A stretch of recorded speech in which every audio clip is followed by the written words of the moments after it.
من که از کنگو آمده بودم میدانستم که ماده ضروری برای ساخت بمب‌های اتمی از کجا استخراج می شود. حتی اگر به نظر می رسید که دیگران آن را نادیده می گیرند، پدرم مدت‌ها پیش داستانی را در مورد اورانیومی که اولین بمب هسته‌ای را تأمین کرد برایم تعریف کرده بود، همان بمبی که بر روی هیروشیما افتاد.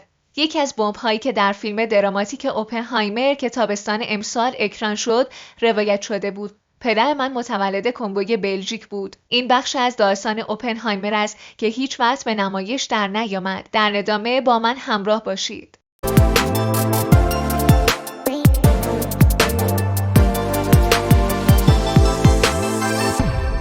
اوایل تابستان امسال بود که من برای نمایش فیلم پرفروش اوپنهایمر دعوت شدم. کریستوفر نولان هم آنجا بود. اوپنهایمر در صحنه تکراری که به افزایش تلاش‌های دانشمندان اشاره دارد، یک کاسه شیشه‌ای خالی را با چندین تیله پر می‌کند. تیله‌ها نشان دهنده مقدار اورانیومی هستند که با موفقیت استخراج و تصفیه شده اند تا در واکنش هسته‌ای به کار گرفته شود. نتیجه نهایی جنگ جهانی دوم و آینده بشریت به این بستگی داشت که چه کسی می‌تواند اولین بار از بمب هسته‌ای استفاده کند. متفقین یا متحدین. هرچه به تکمیل ساخت بمب اتم نزدیکتر می‌شوید، تیله‌های بیشتری داخل کاسه ریخته می‌شوند. اما در این فیلم اشاره‌ای به این موضوع که 2/3 این اورانیوم‌ها از کجا آمده‌اند نمی‌شود. معدن 20 و 4 طبقه‌ای که حالا در کاتانگا در کنگو واقع شده، منطقه غنی از مواد معدنی در جنوب شرقی این کشور. با هرچه پرتر شدن کاسه از تیله‌ها، من مدام به چیزهایی که جایشان در این فیلم خالی بود فکر می‌کردم. معدنچیان سیاه‌پوستی که زمین را می‌کندند و سنگ‌های رادیواکتیو را با دست حمل می‌کردند. پدر من در سال 1946 در میشن انگید، یک پاسگاه کوچک بلژیک، به دنیا آمد. او برایمان تعریف کرده که چطور بزرگ شده و بلژیکی‌ها به مردم کنگو یاد می‌دادند تا خدا را پرستش کنند و چطور بلژیکی‌ها به بومیان کنگو می‌گفتند که با دست غذا خوردن رفتاری غیرمتمدنانه است. کنگویی‌ها عقب مانده بودند و با زندگی مدرن آشنایی زیادی نداشتند. البته من و پدرم خیلی چیزها را در مدرسه یاد گرفتیم. با این وجود پدرم معتقد بود که کنگویی‌ها جزو اساسی و شرط لازم و تاثیرگذار آفرینش تاریخ مدرن بودند.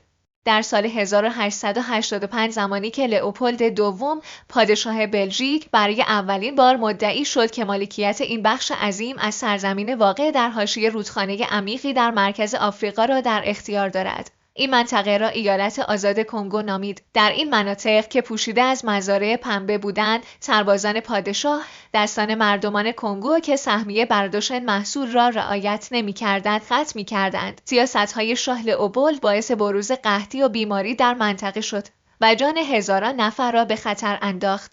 در سال 1908 زمانی که دولت بلژیک این سرزمین را از پادشاه پس گرفت، ایالت آزاد کنگو به کنگوی بلژیکی تغییر نام داد. توزان ویلیامز، مورخ و نویسنده کتاب جاسوسان در کنگو، نوشته در آن زمان بخش خصوصی به جای پادشاه استخراج منابع طبیعی کنگو را در دست گرفت و خشونت در این سرزمین باقی ماند. علاوه بر آن، در شرایطی که مقامات بلژیکی به مبلغان مسیحی اجازه می‌دادند تا به شکلی رسمی به کودکان آموزش دهند، این نگرانی را داشتند که کنگویی‌های باسواد این مستعمره را سرنگون کنند. پدرم برایم تعریف کرد که چطور تحصیل کردن فراتر از کلاس پنجم برای اکثر کودکان کنگویی غیرقانونی بوده. پدرم به لطف پدرش این فرصت را پیدا کرد که در جمع افراد استثنایی قرار بگیرد، امکانی که حتی تعدادی از خواهرها و برادرهای پدرم نیز از آن بهره‌مند نشدند. سیستم استعماری کارگر و یا افراد برده مانند را تحویل جامعه آن موقع میداد و نه افراد دانشمند و فرهیخته. یک افسر آمریکایی که به کنگوی بلژیکی سفر کرده بود، صحنه‌ای که در روز اول سفرش دیده بود را اینگونه توصیف کرده: یک مرد کنگویی روی زمین زانو زده بود و یک افسر بلژیکی با یک تازیانه چرمی با انتهای فلزی بالای سر او نشسته بود. صدای تازیانه او مثل سوت در فضا میپیچید و هر صدای شلاق با فریاد عذاب‌آور مرد کنگویی همراه بود. پوست سیاه او از گردن تا کمرش مملو از خون شده بود و دنده‌هایش از زیر پوستش می‌درخشیدند. طبق گفته این افسر آمریکایی، این مرد به خاطر دزدیدن یک پاکت سیگار از یک فرد بلژیکی اینگونه مجازات می‌شد. بزرگترین شرکت در کنگوی بلژیکی شرکت معدنی یونیون مینره بود. دولت استعماری حق بهره برداری حدود 20,000 کیلومتر مربع از اراضی منطقه‌ای که تقریباً نصف وسعت بلژیک بود را به آنها اعطا کرده بود. یکی از این معادن آنجا یعنی شینکولوبور غنی از اورانیوم بود. در واقع این معدن مملو از اورانیومی بود که کنگویی‌ها قبلا آن را حفاری کرده و روی سطح زمین قرار داده بودند. در ابتدا اورانیوم فقط یک محصول جانبی ضایعات حفاری برای یافتن مواد ارزشمنده تری مثل رادیوم بود که ماری کوری برنده جایزه نوبل آن را کشف کرده بود. اما در سال 1938 فیزیکدانانی با نام‌های لیز مایتنر و اوتو فریشش با استفاده از اورانیوم محاسباتی را انجام دادند که شکافت هسته‌ای را تعریف می‌کرد. آنها دریافتند که اگر به اندازه کافی هسته اورانیوم شکافته شود، مقادیر عظیمی از انرژی ساطع خواهد شد و از همین رو اورانیوم به شدت مورد توجه قرار گرفت. در سال 1939 دقیقاً قبل از آغاز جنگ جهانی دوم بود که آلبرت انیشتین نامه‌ای به رئیس جمهور وقت آمریکا یعنی فرانکلین روزولت نوشت و به او هشداری جدی داد. ماده اورانیوم ممکن است تبدیل به منبع جدید و مهمی از انرژی در آینده نزدیک شود. این امکان پذیر است که بمب‌های بسیار قدرتمندی از این ماده ساخته شوند. در نامه انیشتین از 4 منبع شناخته شده اورانیوم نام برده شده بود. آمریکا که تنها دارای سنگ‌های معدن بسیار ضعیف اورانیوم در مقادیر متوسط است. کانادا و چکسلواکی سابق که معادن خوبی دارند و کنگو که مهمترین منبع اورانیوم است. طبق گفته ژان بل، فیزیکدان هسته‌ای کنگو در MIT، 100 کیلوگرم سنگ معدن اورانیوم کنگو حدود 1 کیلوگرم اورانیوم تصفیه شده تولید می‌کند و این در حالی است که از همین مقدار سنگ معدنی از سایر منابع تنها 2 تا 3 گرم اورانیوم تصفیه شده به دست می‌آید. این شرکت معدن معمولاً در اطراف محل سکونت کارگران و خانواده‌هایشان محوطه حصارکشی می‌ساخت که بیشتر شبیه اردوگاه‌های زندان بود. آنها در ابتدا به هر خانواده مکانی به اندازه 4 متر مربع و جیره غذایی هفتگی می‌دادند.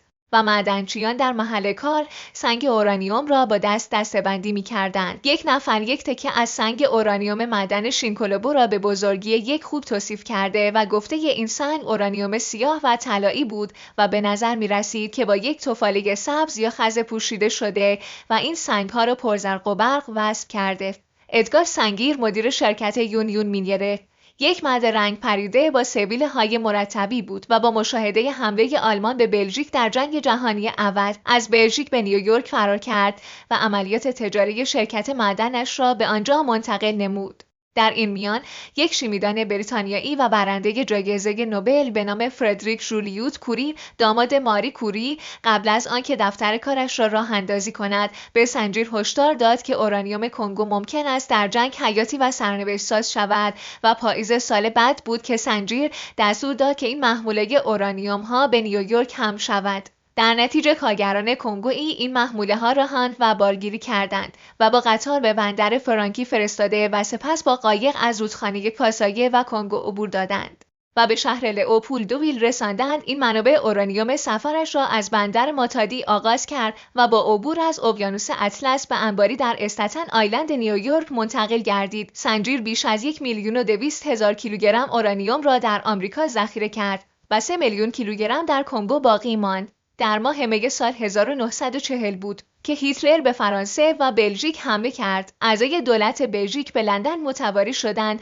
و ریچ سوم دولت طرفدار نازی‌ها را در بلژیک تشکیل داد. فرماندار کره کنگوی بلژیکی اعلام کرد که این مستعمره از متفقین حمایت خواهد کرد و سربازانش را فراخواند و با به کار گرفتن کارگران کنگویی سهمیه‌های تولید را برای تامین مواد جنگی لازم برای متفقین ایجاد کرد. در طول جنگ بسیاری از کنگویی‌ها به همان جنگل‌های بازگشتند که در آنها دستان والدین و اجدادشان قطع شد بود. با تشدید جنگ، معدنچیان کنگوی هم در شیفته‌های شبانه روزی به دنبال استخراج مواد معدنی مختلفی مثل مس بودند. در شهر معدنی سنجیر مثل هر جای دیگر کنگویی‌ها اجازه نداشتند که آزادانه و بدون مجوز جابجا شده یا حتی رأی دهند. کارگران میبایست ساعت 9 شب به خانه میرفتند و در غیر این صورت با عواقب سختی روبرو میشدند. دستمزد پرداختی به آنها نیز فاجعه بار بود. اما در سال 1941 گرچه بومی‌ها از اتحادیه‌ها حذف شدند، ولی کارگران سیاه‌پوست در برخی از معادن سنجیر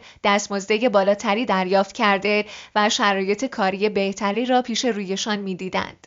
7 دسامبر سال 1941 روز مهمی نه فقط در جریان جنگ بلکه برای زندگی کارگران معدن کنگویی نیز بود. در آن روز کارمندان سیاه‌پوست سنجیر اعتصاب گسترده معدنی را در کاتانگا ترتیب دادند. در الیزابت وی 500 کارگر از آغاز شیفت کاریشان حضور پیدا نکردند و به سرعت معدنچیانی که به تازگی از کار بیکار شده بودند به آنها پیوسته و در مقابل دفاتر مدیریت تجمع کردند و خواهان افزایش حقوقشان شدند. آنها در نهایت به توافقی دست یافتند که روز بعد می توانستند بر سر آن معامله کنند.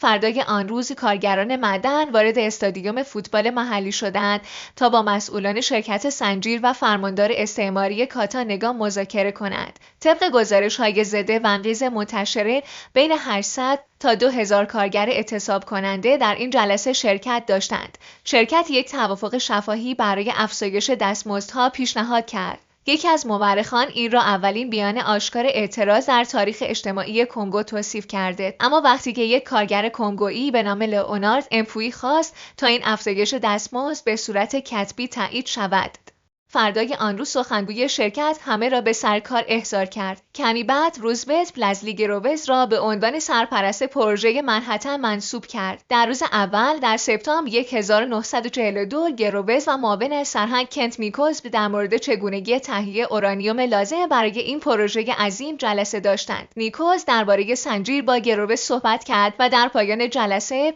معامله انجام شد. میکوز گفت من میخواهم حمل اورانیوم را از همین فردا آغاز کنم و کمتر از یک ماه بعد رابرت اوپنهایمر را برای ساخت بمب اتم استخدام کرد. طی چند سال بعد کنگو تبدیل به کانون جاسوسان آمریکایی شد. افراد تحت پوشش‌های مختلفی مثل افسر کنسولگری، خریدار ابریشم و خریدار گوری‌های زنده به کنگو می‌رفتند تا بر جریان انتقال اورانیوم نظارت داشته باشند. ژنرال گرووز بر این نکته تاکید داشت که آمریکا کنترل کامل معدن شینکولوبو را در دست بگیرد و به رئیس جمهور روزولت توصیه کرد که این معدن باید بازگشایی شود. سپاه مهندسان ارتش به کنگو فرستاده شدند تا عملیات معدن دوباره اثر گرفته شود. موقعیت معدن از روی نقشه‌ها پاک شد و به جاسوس‌ها گفته شد که کلمه اورانیوم را از مکالماتشان حذف کنند و به آنها توصیه شد که به جای آن از کلماتی مثل الماس استفاده کنند. معدنچیان شرکت هم شروع به استخراج دیگر مواد معدنی مورد نیاز جنگ کردند و تلاش‌های شبانه روزی در جریان بود. تا آن زمان و به لطف اعتصاب چندی قبل حقوق کارگران بین 30 تا 50% افزایش یافته بود. با این وجود برخی از افراد به زور مجبور به کار در معدن می شدند. بین سالهای 1938 تا 1944 سوانح مرگبار در کارخانه های شرکت 2 برابر شد و مردم برای جلوگیری از مشکلات از مناطق روستایی به شهرهایی مثل الیزابت ویل فرار کردند و جمعیت این شهر در عرض 5 سال از 25,000 نفر به 65,000 نفر رسید. دولت آمریکا نگران جاسوسان نازی هم بود. یکی از جاسوسان آمریکایی وظیفه داشت تا بفهمد که آیا نازی‌ها اورانیوم معدن شینکولوبو را قاچاق می‌کنند یا خیر، و در بین محموله بیشمار معدن سنجیر یکی از محموله‌ها توسط نازی‌ها رهگیری و غرق شد. زمانی که این محموله‌ها به آمریکا رسیدند، سنگ‌های اورانیوم به لوس آلاموس در نیومکزیکو و محل استقرار اوپنهایمر منتقل شدند.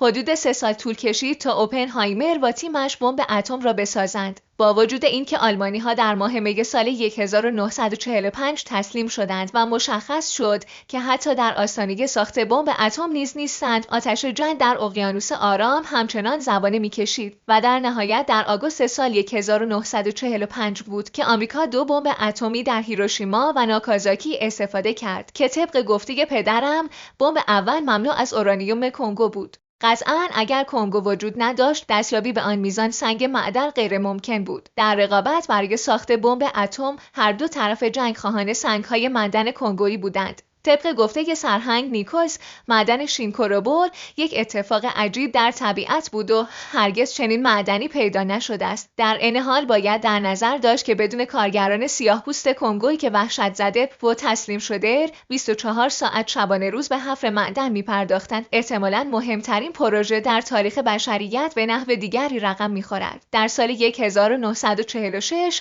سنجیر تبدیل به اولین فرد غیر آمریکایی شد که توانست نشان شایستگی رئیس جمهور آمریکا را به خاطر یک اقدام استثنایی شایسته و شجاعانه دریافت کند. اقدامی که پیروزی متفقین در جنگ را رقم زد. در همان زمان کنگویی‌ها، ملتی که من از آنجا آمده‌ام، دست به تخریب نظام‌های استعماری که قرار بود قدرت آنها را تحت شعاع قرار دهد زدند. آنها در نهایت در سال 1960 استقلال خود را به دست آوردند. پدرم در آن زمان 13 ساله بود. درچه سالها طول کشید تا درباره معدنچیان اورانیوم اطلاعاتی کسب کند، اما همیشه می‌دانست که مردم کنگو مردمان مهمی در تاریخ هستند.